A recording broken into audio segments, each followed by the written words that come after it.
और स्वागत है आप सभी का एक बार फिर से दिन भर की रोटी डेली डिवोशन में, परमेश्वर के प्रेजेंस में, प्रभु यीशु मसीह नासरी के नाम में। हालेलुया। और आज 14 सितंबर 2021 के लिए परमेश्वर का जो जीवित और सामर्थी वचन, परमेश्वर का वायदा, प्रॉमिस हमारे लिए है, मेरे और आपके लिए है मेरे प्रियो। वो हमको मिलता है भजन संहिता 68 अध्याय और उसके 19 पद के अंदर, साम्स 68 वर्स 19, जहां इस प्रकार से लिखा है, धन्य है प्रभु जो प्रतिदिन हमारा बोझ उठाता है, वही हमारा उद्धार करता परमेश्वर है। धन्य है प्रभु जो प्रतिदिन हमारा बोझ उठाता है।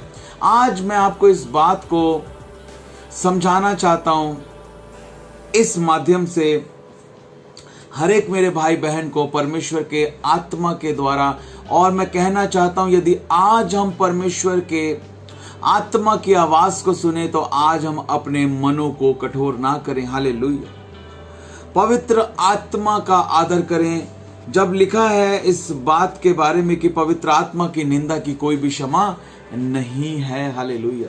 तो आज जो पवित्र आत्मा हमसे कह रहा है, हम उसको ध्यान से सुने, उसको अपने जीवन में अपनाएं। हालेलुया। कि परमेश्वर आज अपने वचन के द्वारा हमसे क्या बात कर रहा है, आज पवित्र आत्मा हमसे क्या कहना चाहता है, आज परमेश्वर हमसे क्या कहना चाहता है। हालेलुया। धन्य है प्रभु जो प्रतिदिन हमारा बोझ उठाता है। मैं आपको बताना चाहता हूं, जब हम देखते हैं यशाया नबी की पुस्तक और उसका 53 अध्याय और उसका 5 पद, जिसे हम हमेशा कोट करते हैं, प्रार्थनाओं में हम उसको बोलते हैं, हालेलुया, कि यीशु मसीह तेरे कोड़े खाने से हम चंगे होते। यशाया नबी की पुस्तक उसका 53 अध्याय और उसके 4, 5 और 6 और उसके 7 पद को मैं इस समय आपके लिए पढ़ना चाहता हूं। यशाया नबी की पुस्तक 53 अध्याय 5 पद से लेके 4 पद से लेके और 7 पद तक, 4, 5, 6, 7। हालेलुया। इन 4 वचनों को मैं आपके लिए पढ़ना चाहता हूं। लिखा है, निश्चय उसने हमारे रोगों को सह लिया और हमारे ही दुखों को उठा लिया, तो अभी हमने उसे परमेश्वर का मारा कूटा और दुर्दशा में पड़ा हुआ समझा, परंतु वह हमारे ही अपराधों के कारण घायल किया गया और हमारे अधर्म के कामों के कारण कुचला गया, और हमारी ही शांति के लिए उस पर ताड़ना पड़ी कि उसके कोड़े खाने से हम चंगे हो जाएं। हालेलुया। हम तो सब के सब भेड़ों के समान भटक गए थे, हम में से हर एक ने अपना अपना मार्ग लिया और यहोवा ने हम सबों के अधर्म का बोझ उसी पर लाद दिया। प्रभु यीशु मसीह पर, अपने इकलौते बेटे पर, हमारे उद्धारकर्ता पर, हमारे मुक्तिदाता पर वह सताया गया तो भी वह सहता रहा और अपना मुंह न खोला। जिस प्रकार भेड़ वध होने के समय और भेड़ी ऊन कुतरने के समय चुपचाप शांत रहती है, वैसे ही उसने भी अपना मुंह ना खोला। हालेलुया। कितना महान हमारा परमेश्वर है, कितना महान उसका बलिदान है मेरे प्रियो, कितनी महान छुटकारे की योजना परमेश्वर ने पूरी मानव जाति के लिए, मेरे और आपके लिए बनाई है। हालेलुया। परमेश्वर का, उस प्रेमी पिता का हम धन्यवाद करते हैं इन सभी बातों के लिए।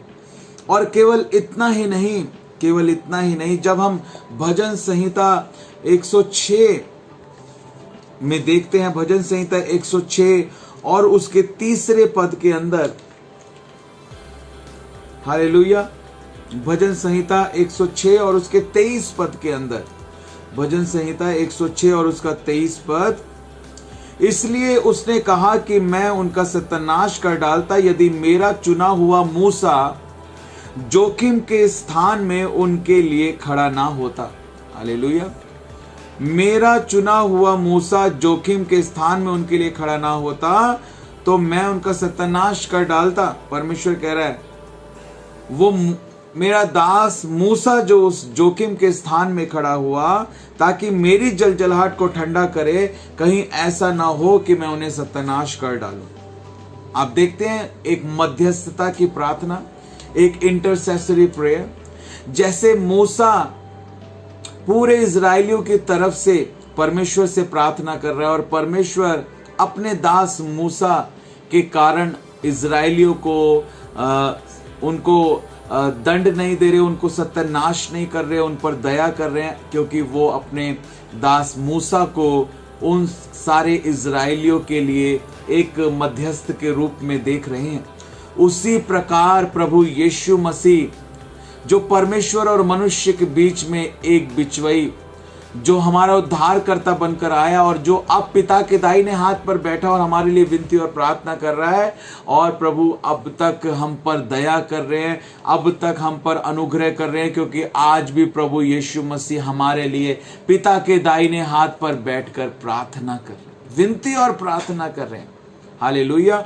और उस जोखिम के स्थान पर वो हैं, और इस कारण अपने इकलौते बेटे के कारण जो है, हालेलुया, जो उनकी जलजलाहट है वो उसको ठंडा कर रहे हैं, और इस कारण से अभी तक वो इस पृथ्वी को नष्ट जो है वो नहीं कर रहे हैं।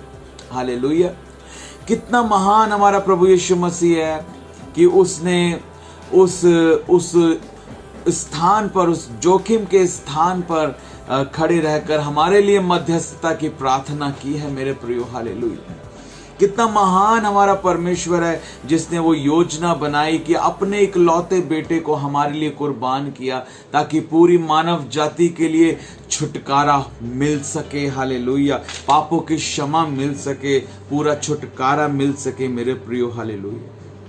मैं आपको बताना चाहता हूं कि आज जब हम इस बात को देख रहे हैं कि प्रभु यीशु मसीह ने हमारे लिए कितना महान बलिदान दिया है, जब हम इस बात को देख रहे हैं कि परमेश्वर ने अपने प्रेम के अनुसार कितनी महान योजना हमारे छुटकारे के लिए बनाई है, जब हम देख रहे हैं इस बात को कि जिस प्रकार मूसा एक मध्यस्थता की प्रार्थना सारे इजरायलियों के लिए कर रहा था, उसी प्रकार आज प्रभु यीशु मसीह वो मध्यस्थता की प्रार्थना पूरी मानव जाति के लिए कर रहा है, हर एक के लिए जो प्रभु यीशु मसीह के ऊपर विश्वास कर रहे हैं, उन सब के लिए। हालेलुया। प्रभु यीशु मसीह प्रार्थना कर रहा है लोगों के बचने के लिए, आत्माओं के बचाए जाने के लिए। प्रभु यीशु मसीह प्रार्थना कर रहा है कि उसके लोग जो हैं वो उसके काम को जो उसने उन्हें सौंपा है उसको अच्छे से पूरा करें। हालेलुया। आज भी वो उस मध्यस्थता की प्रार्थना को कर रहा है मेरे प्रियो। लेकिन जल्दी वो समय आता है जब उस हाथ पर से उठने वाला है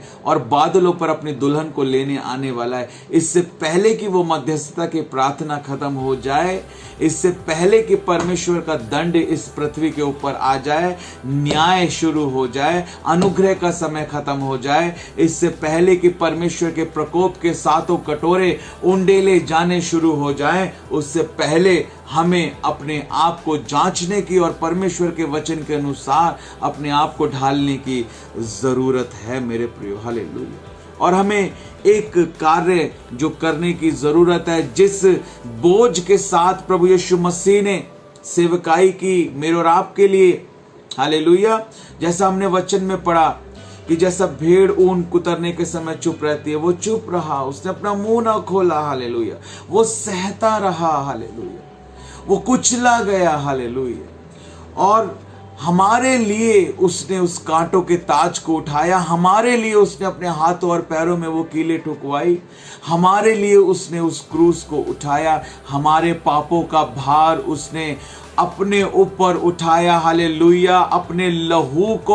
अपने लहू के कतरों को उसने हमारे लिए बहाया, हमारी बीमारियों के लिए उसने कोड़े खाए कि उसके कोड़े खाने से हम चंगे हो जाएं। हालेलुया। मेरे प्रियो, जब उस बोझ के साथ प्रभु यीशु मसीह ने सेवकाई की है, और आज भी वो पिता के दाहिने हाथ पर बैठकर विनती और प्रार्थना कर रहा है कि जिस प्रकार, जिस बोझ के साथ, आत्माओं को बचाने के जिस बोझ के साथ मैंने सेवकाई की, मेरे लोग, मेरे चेले, मुझ पर विश्वास करने वाले सभी लोग भी उसी प्रकार सेवकाई करें। हालेलुया। उसी प्रकार सेवकाई करें। प्रभु हर एक को उस पवित्र आत्मिक बोझ के साथ सेवकाई करते हुए देखना चाहता है। मत्ती रचित सुसमाचार 11 अध्याय 28, 29 और 30 पद। इस पद के द्वारा बहुत सारे लोगों का जीवन बदला है और उन्होंने प्रभु यीशु मसीह के ऊपर विश्वास किया। ये बहुत ही महत्वपूर्ण और दिल को छू लेने वाला वचन है। मत्ती रचित सुसमाचार 11 अध्याय 28, 29 और 30 पद लिखा है। प्रभु यीशु मसीह कहते हैं कि हे सब परिश्रम करने वालों और बोझ से दबे हुए लोगों, मेरे पास आओ, मैं तुम्हें विश्राम दूंगा। मेरा जुआ अपने ऊपर ले लो, अपने ऊपर उठा लो और मुझसे सीखो, क्योंकि मैं नम्र और मन में दीन हूं, और तुम अपने मन में विश्राम पाओगे, क्योंकि मेरा जुआ सहज और मेरा बोझ हल्का है। प्रभु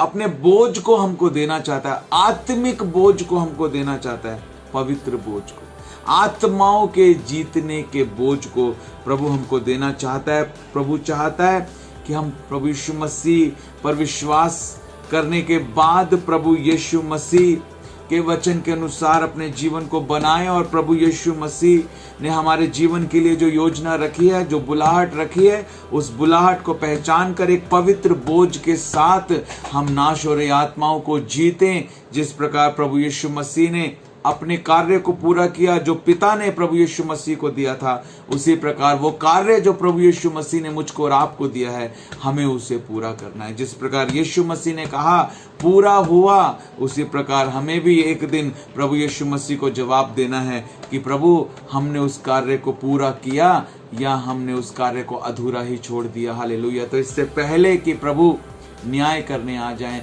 हमें अपने कार्य को पूरी लगन के साथ, पूरी विश्वास योग्यता के साथ पूरा करना है मेरे को। आमीन। परमेश्वर आप सबको बहुत आशीष दे। मेरी प्रार्थना है कि कोई सुस्ती, कोई आलस, कोई अनाज्ञाकारिता, कोई प्रेम की कमी आपके अंदर ना हो। हालेलुया। और आप आगे बढ़े प्रभु यीशु मसीह नासरी के नाम से। परमेश्वर के लिए आप कार्य करें, परमेश्वर आपको अपनी महिमा के लिए इस्तेमाल करे। आमीन। God bless you. तो आज के इस डेली डिवोशन में यही प्रश्न मैं आपसे पूछना चाहता हूं कि जब प्रभु यीशु मसीह ने हमारे लिए बलिदान दिया और आज भी वो हमारे लिए मध्यस्थता की प्रार्थना कर रहा है, तो वो हमसे क्या उम्मीद करता है, आज हमने क्या सीखा है, हमें क्या करने की जरूरत है, प्रभु यीशु मसीह हमसे क्या उम्मीद कर रहा है और हमें उस उम्मीद को कैसे पूरा करना है। प्रभु यीशु मसीह हमसे क्या उम्मीद कर रहा है और हमें उस उम्मीद को कैसे पूरा करना है। जो हमने आज सीखा है उसके अनुसार जरूर आप बताएं। YouTube पर इसी वीडियो के नीचे कमेंट करके आप अपने आंसर को दें। परमेश्वर आप सभी को बहुत ताकत के साथ आशीष दे। Thank you for listening us. Thank you for joining us. God bless you. God bless you.